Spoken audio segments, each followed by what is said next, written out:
Pour décrire la surprise, le niveau de surprise que nous avons tous eu, et nous tous voulons dire les gens de la solidarité, il faut raconter qu'une semaine à peine auparavant, nous étions encore dans une réunion vidéo web conférence de tous les comités à travers l'Europe, engagés dans des discussions avec nos partenaires américains, dans l'hypothèse que nous avions tous qu'il allait bientôt être extradé et qu'il fallait transmettre le témoin aux Américains parce que bientôt, c'est eux qui allaient porter le poids de la campagne.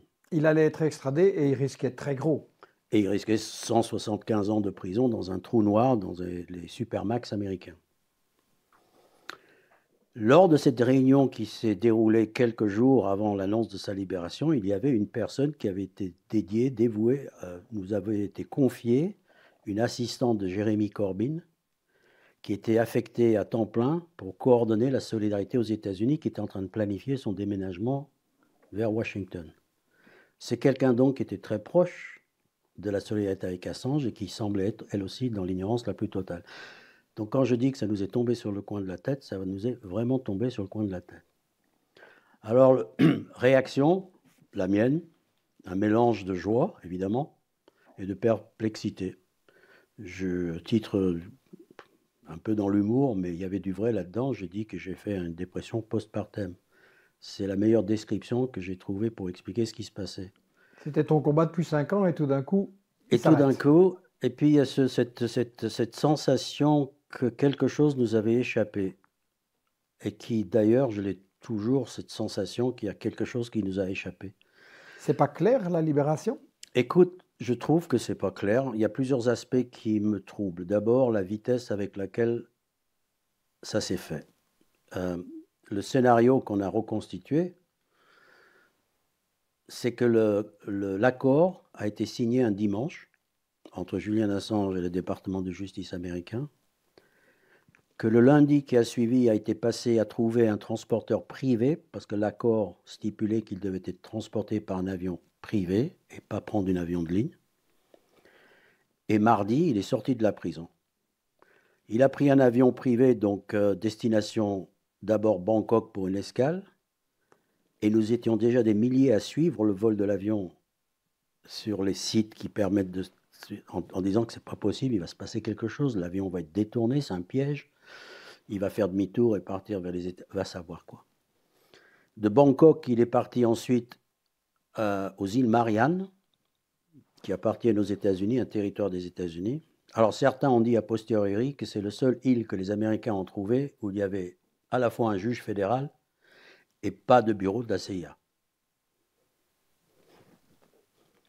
Et là, l'avion a atterri, je ne sais même pas s'il a coupé les moteurs. Il est rentré dans un tribunal où le journaliste local était en train de faire le scoop de sa vie, les îles Mariannes, en train de faire un reportage en direct devant le tribunal. Lui qui avait apparemment plus l'habitude de décrire un nouveau passage piéton qui venait d'être fabriqué, un truc comme ça. Je veux dire, ça ne doit pas être un coin où il se passe beaucoup de choses. Et plus tard, on a eu quelqu'un à pirater l'audio de toute l'audience. Je peux dire que c'était bon enfant, réglé comme du papier à musique. Tout était écrit d'avance. Tout était arrangé. Tout était arrangé.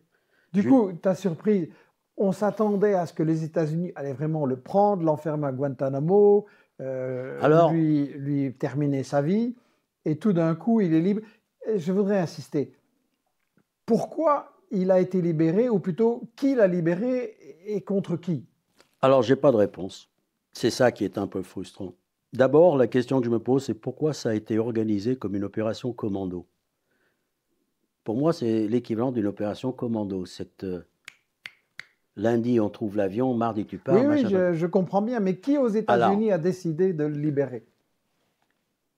Je ne vais pas revenir sur tout ce que j'ai raconté dans toutes mes conférences. Ma version à moi, c'était, je disais aux gens, selon moi, on n'a aucune chance de le sauver. Je faisais les conférences simplement pour pas qu'on l'oublie. Que selon moi, il a été extradé, enfermé dans un trou noir, qu'il fallait faire une croix dessus. Que mon objectif, c'était simplement qu'il ne parte pas dans l'inconnu, dans la nuit, qu'il y ait des gens qui soient au courant qu'il a existé, qu'il allait partir.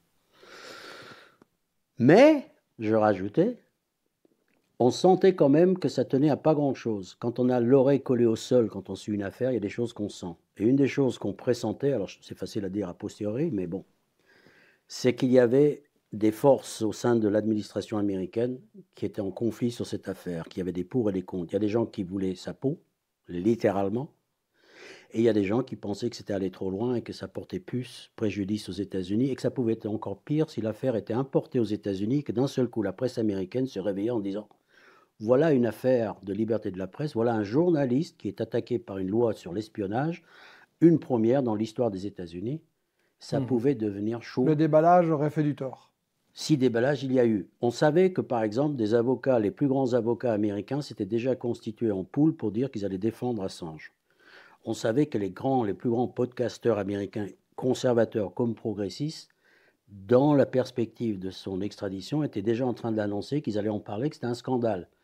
Et on connaît leur pouvoir aujourd'hui de ces podcasteurs-là. Donc il y avait un terreau apparemment prêt pour une catastrophe annoncée, catastrophe relations publiques. J'insiste avec ma question. Qui des noms? Alors on n'a pas.